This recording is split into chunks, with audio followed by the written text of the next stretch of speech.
মার্কিন সংবাদ মাধ্যম সিএনএন সহ একাধিক গণমাধ্যমের বিরুদ্ধে তীব্র সমালোচনা করেছেন যুক্তরাষ্ট্রের প্রেসিডেন্ট ডোনাল্ড ট্রাম্প। ইরানের পারমাণবিক স্থাপনায় হামলা নিয়ে সংবাদ পরিবেশনের ধরনকে কেন্দ্র করে তিনি এসব মন্তব্য করেন। নিজের সামাজিক মাধ্যমে তিনি দাবি করেন, অভিযান সফল হলেও কিছু গণমাধ্যম সেটিকে ভুলভাবে উপস্থাপন করছে। বিস্তারিত দেখুন প্রতিবেদনে। মার্কিন সংবাদ মাধ্যম সিএনএন সহ বিভিন্ন গণমাধ্যমের সমালোচনা করেছেন যুক্তরাষ্ট্রের প্রেসিডেন্ট ডোনাল্ড ট্রাম্প। গত বছর ইরানের পারমাণবিক স্থাপনাগুলোতে যুক্তরাষ্ট্রের বোমা হামলার সংবাদ পরিবেশন নিয়ে তিনি ক্ষোভ প্রকাশ করেন।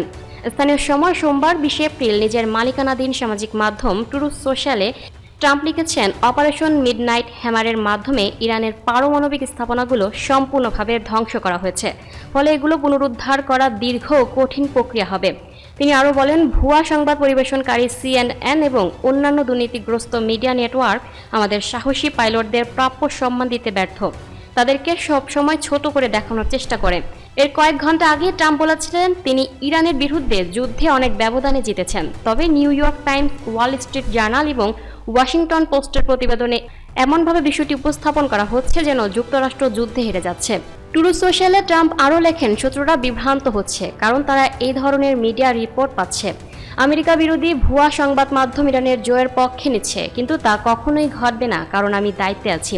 এর আগে গত 10 এপ্রিল ট্রুথ সোশ্যালে দেয়া এক পোস্টে ট্রাম্প লিখেছেন, ব্যর্থ new York Times, fake news CNN এবং অন্যরা এখন কি করবে ভেবে পাচ্ছে না। তিনি দাবি করেন, এই সংবাদ মাধ্যমগুলো মরিয়া হয়ে তার ইরান নীতির সমালোচনা করার জন্য কোনো একটা কারণ খুঁজছে, কিন্তু তারা তা খুঁজে পাচ্ছে না। সংবাদ মাধ্যমগুলোকে পরামর্শ দিয়ে ট্রাম্প আরও বলেন, তারা কি সঠিক সময়ে কথাটি বলতে পারে না যে মিস্টার প্রেসিডেন্ট আপনি দারুণ কাজ করেছেন। এটা বললে তো তারা তাদের হারানো বিশ্বাসযোগ্যতা ফিরে পেতে শুরু করবে।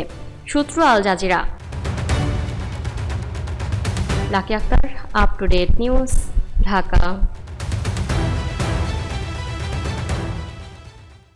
দর্শক, এই ছিল আপ টু ডেট নিউজের সর্বশেষ সংবাদ। পরবর্তী সংবাদ সবার আগে পেতে আপ টু ডেট নিউজের ফেসবুক পেজ এবং ইউটিউব চ্যানেলের সাথে থাকুন।